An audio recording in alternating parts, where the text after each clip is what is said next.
नमस्कार श्रोते हो, रेडिओ जयंतच्या आनंदी कट्ट्यावर मी अनुराधा आपणा सर्वांचं मनपूर्वक स्वागत करते. श्रोते हो, आजच्या आनंदी कट्ट्यावर श्रीराम आणि त्यांच्या भावंडांची ही सुरेख कथा. एक दिवस संध्याकाळच्या सुमाराला शरयू नदीच्या तटावर तिन्ही भावांसह फिरत असताना श्रीरामाला भरतानं म्हटलं, एक गोष्ट विचारू दादा. माता कैकेयीनं तुला वनवास मिळावा यासाठी मंथरेबरोबर जे कारस्थान रचलं ते कारस्थान म्हणजे राजद्रोहच नव्हता का?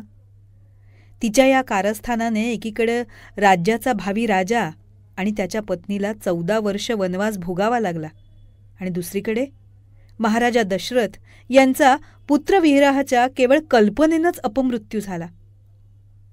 अशा कारस्थानासाठी सामान्य नियमांनुसार तर मृत्यूदंडच दिला जातो. तर मग जी तुझीही आई आहे अशा कैकेयीला दंड का नाही दिलास? यावर रामचंद्र हसले आणि म्हणाले, तुला माहिती आहे भरता, एखाद्या कुलात जेव्हा चरित्रवान आणि धर्मपरायण पुत्र जन्म घेतो तेव्हा त्यांचं जीवन त्यांच्या असंख्य पिढ्यातील पितरांच्या अपराधांचं क्षालन करतो. ज्या आईनं तुझ्यासारख्या पुण्यात्माला जन्म दिला असेल तिला दंड कसा बरं करता येईल भरता? यावर भरताचं काही समाधान झालं नाही. तो म्हणाला, हा तर मोह आहे दादा, आणि राजाचा कायदा मोहापासून मुक्त असायला हवा. तेव्हा दादा तू कृपा करून मला सांग, एका राजाप्रमाणे उत्तर दे की तू माता कैकेयीला दंड का नाही दिलास? असं समज की हा तुला प्रश्न तुझा लहान भाऊ नाही, अयोध्येतला एक सामान्य नागरिक विचारतोय.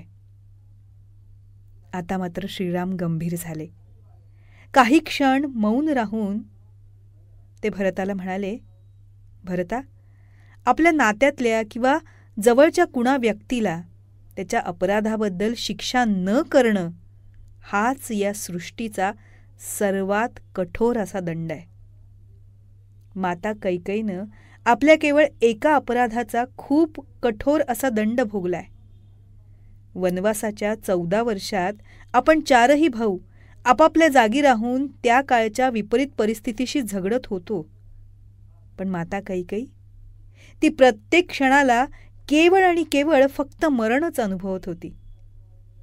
आपल्या त्या एका अपराधासाठी तिनं आपला पती गमावला, आपले 4ही पुत्र ती गमावून बसली, स्वतःचं सर्व सुख सन्मान तिनं गमावला, आणि तरीही आपल्या हातून घडलेल्या अपराधाच्या सततच्या जाणीवेतून ती कधीच मुक्त होऊ शकली नाही.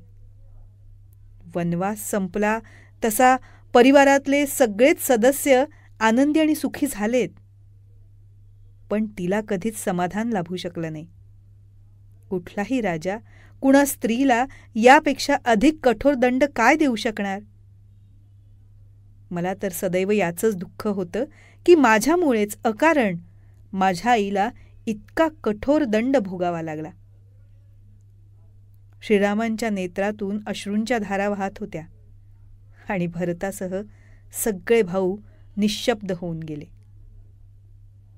रामचंद्र पुन्हा सांगू लागले, आणि तिच्या एका या क्षुल्लक चुकीला आपण अपराध तरी का समजायचं भरता? जर मला वनवास झाला नसता तर हे जग भरत आणि लक्ष्मण या भावंडांचं अतुल्य भ्रातृप्रेम कसं पाहू शकलं असतं? मी तर केवळ माझ्या मातापित्यांच्या आज्ञेचं पालन करायचं म्हणून वनवास भोगला होता, पण तुम्हा दोघांनी तर कुणाचीही आज्ञा नसताना केवळ माझ्यासाठी 14 वर्ष वनवास भोगलात. माझ्या भाग्यात वनवास नसता तर भावांचे संबंध कसे असावेत हे जगाला कळलं असतं का? भरताला त्याच्या प्रश्नाचं उत्तर मिळालं होतं. काहीही न बोलता त्यानं श्रीरामांना प्रेमभरानं आलिंगन दिलं. म्हणूनच श्रोते हो, राम काही कुठली घोषणा नाहीये, तर राम हे एक आचरण आहे, एक चरित्र आहे, जीवन जगण्याची ती एक शैली आहे. म्हणूनच प्रत्येकाच्या मनात राम असावा आपण म्हणतो ना, जसा तो मनात असतो ना तसा तो आचरणात सुद्धा असावा. मग बघा, खऱ्या अर्थानं रामराज्य येऊन प्रत्येक जण सुखाचा आनंद घेतो की नाही ते. तेव्हा श्रोते हो, हा होता आनंदी कट्ट्यावरचा आजचा सुंदर विचार. तुम्हाला तो कसा वाटला याविषयीची तुमची कमेंट बॉक्समध्ये नक्की लिहा. आणि त्याचबरोबर रेडिओ जयंतचे दर्जेदार कार्यक्रम ऐकण्यासाठी रेडिओ जयंत लाईक करा, शेअर करा आणि सबस्क्राईब करा. रेडिओ जयंतचं सबस्क्रिप्शन फ्री आहे. आणि त्याचबरोबर नोटिफिकेशनसाठी बेल आयकॉनवर क्लिक करायला सुद्धा विसरू नका.